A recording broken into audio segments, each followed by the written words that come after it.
Il contemplare è la pace, nel senso che io entro in una relazione di contemplazione. E stare nell'impotenza invece, e poi forse è la verità, nel senso che quando io decido di stare nell'impotenza è forse la verità del mio essere umano più profonda, cioè che io di fronte anche al lavoro che ci diceva prima o alla fatica di stare dentro dei conflitti, la verità ultima di questa cosa è che io sono impotente, sono stato defraudato magari anche delle parole della mia religione, sono stato violentato nella mia identità e questo stare nell'impotenza, questa prospettiva è l'unico modo, mi deve dire, per arrivare anche a conoscere, ma è una conoscenza che mi viene rivelata non perché c'è un Dio che me la rivela, perché in realtà la vittima, le parti me la rivelano, ma me la rivelano se io so stare in questa condizione. Adesso sono stato molto veloce, ma per dire che credo che l'atteggiamento contemplativo che si parlava rispetto alla possibilità di potersi incontrare anche attraverso identità molto forti, credo che sia un atteggiamento non, come dire, eccezionale, ma deve diventare sicuramente più ordinario. E credo che le religioni siano come, diciamo, l'atomica, nel senso che l'atomo fa tutto l'universo e l'energia dell'universo è un'energia potente. Toccare questa energia lo possono fare tutti, ce lo possono prendere tutti e farlo diventare una bomba distruttiva, come può essere quello che ci tiene tutti insieme, perché senza la forza atomica noi non saremmo nulla. Quindi il problema è che attingere a questa forza, a questa energia, è qualcosa di così potente che a volte noi uomini siamo come degli apprendisti stregoni che nel giocare su queste cose possiamo creare la nostra stessa autodistruzione, ma non perché l'atomica, perché l'atomo è un problema, ma io credo che il problema è avere l'incapacità di cogliere quali sono le energie in campo quando si giocano con questi elementi, e quindi lascio la parola al dibattito.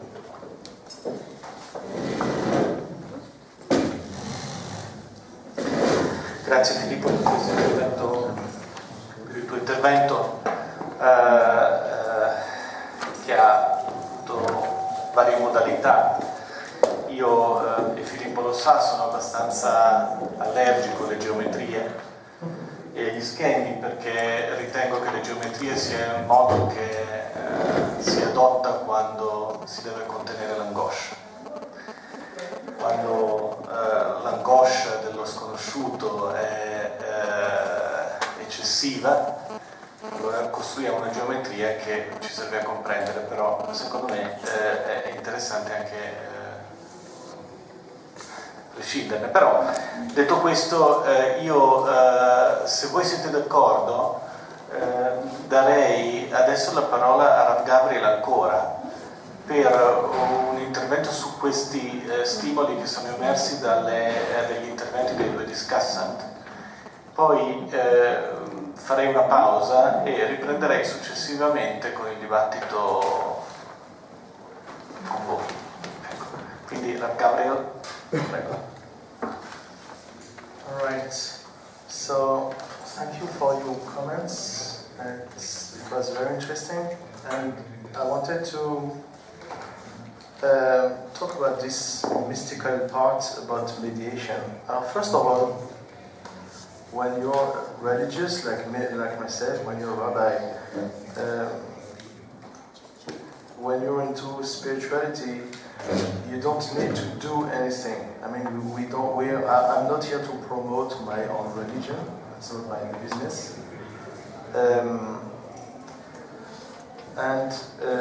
First of all, spirituality is centered on being. It's not centered on make, appear, or have. It's not into having, or appearing, or doing, or making. It's into being. So you just be, you just the incarnation. The goal is to be the incarnation of the Torah. And by being the incarnation of the Torah, what you act is just spirituality.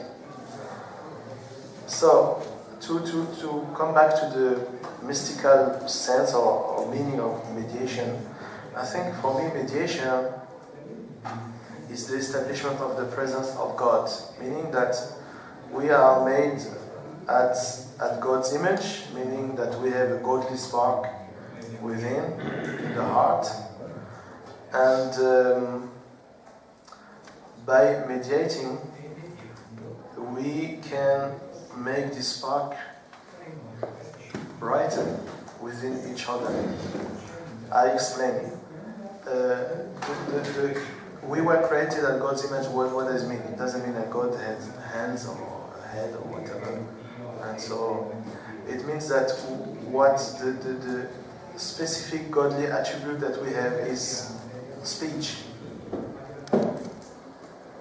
So when you speak, and when someone's listen and someone speaks back and you listen, you establish something. There's a godly revelation, there's God's presence here. Especially when you speak truth and you speak in peace. So for me, mediation has a mystical part, that is the establishment of God's presence in this world. Again, it's in our mystical tradition, we have always the mediation, meaning at the beginning you have, I don't know if you're familiar with the concept of Sephirot. You know the tree of life. Okay. So anyway, I mean, when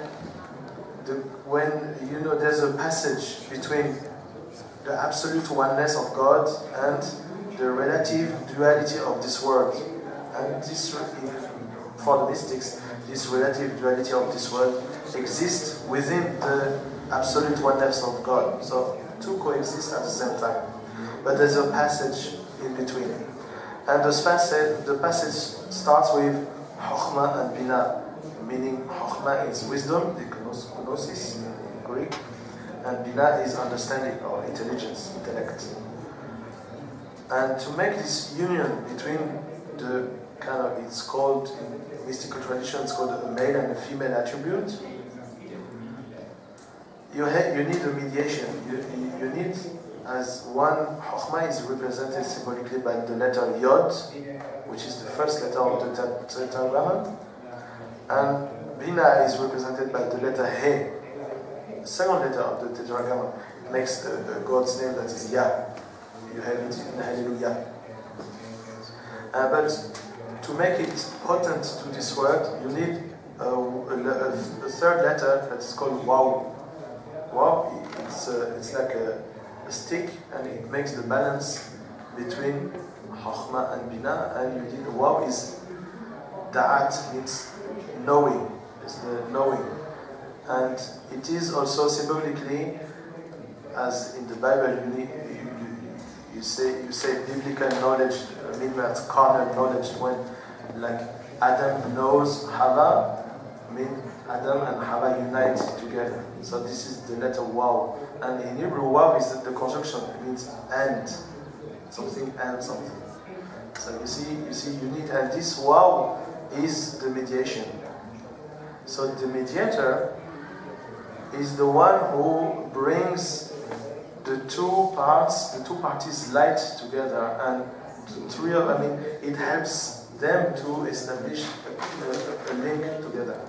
The Waw is not the mediation is not the thing that is the most important. What's important is that it had been mediated, that the two parties had been mediated. The mediator is like just kind of a link or cement together, but what's important is the two bricks that will be linked together. And this is more, so this is a transformation, because when you go to mediation, you don't know the outcome of mediation ahead. You don't know the outcome, because the outcome is, there's an organic construction of the outcome through mediation. It's not like justice. Justice, yes, there's someone guilty and someone who is not guilty. If someone stole, and it's very binary, it's very dualistic. Mediation is holistic, it's different. You are on a different level. It's not the same. So I mean, I wouldn't do a square. I would do a cube or something in space. We're not on the same level. When you bring bring justice and truth and peace together, you build something that's higher and bigger. And that's different. You're a new paradigm. So that's you build new paradigms, and this new paradigm is stronger and truer and better than anything that we can build on the old paradigm with just justice and meaning that someone is right and someone is wrong. In the mediation, both are wrong and both are right, on the same, because we are not on the level of you did that, yeah, no, it's on another level. Okay, I understand why you did that, and I understand why you reacted like that, and this understanding brings something good. And for us, for the mystics, this is the presence of God. This is what God wants with humanity. God wants us to be at peace, to understand each other, to be in love, like to use our compassion together. That's, as a mediator, I'm myself a mediator also, because as a rabbi I was formed to do that. So the first thing is that I go deep inside and I kind of take this light of love inside. I need to use always the eyes of compassion. All the time, my teachers used to tell me that, Gabriel, all the time, use the eyes of compassion. Like you don't judge, you just listen, you're just present, just be. The presence is enough, and then you make things appear. You make the meditation appear by itself. You don't do anything, you just be, and the meditation is being altogether. I mean, am I clear? This is the mystical, I think, the mystical teaching of that aspect. So it's another level. I mean, you can see that in South Africa or in Russia, like in the old SSSR. You know, if you remember in the 80s, those who were, I mean, you're all young, so maybe you weren't born in the 80s. But I was born in the 80s, so I mean, I remember all the specialists of the SSSR bloc, the communist bloc. They said, "Oh, it will go down by flames, and there will be wars, and it cannot." And no, it went on like that, like in a few days. And for me, it is a magical instant that God's plan in this world is always better than our plans. This is mediation. God plans that what will appear through mediation is always better than our plan that we had previously. If we had go to justice and make a human plan, you know, for me, mediation is a God plan. Is a revelation that wasn't there previously.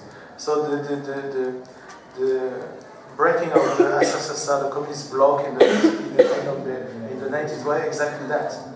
And also in South Africa, they had the same. And you had apartheid, and you didn't see, no one saw a political solution to apartheid. And the whites in South Africa, they did exactly what Zionists do in Israel with Jews. They use fear to continue the system. They say, oh, the blacks, they want to kill all the whites. They want to, but no, the blacks, they just want the rights, the same rights. So the new paradigm came with Mandela, and he said, no, we need to build a new nation. That's a new paradigm, that's mediation. And bring all together. There's no, you turn the page, it's not justice, it's just mediation. And then you build a new nation. And I think that we're waiting our Mandela in between Israel and Palestine, you know, someone like that with this vision, and that will bring a new paradigm and will appease all the hearts.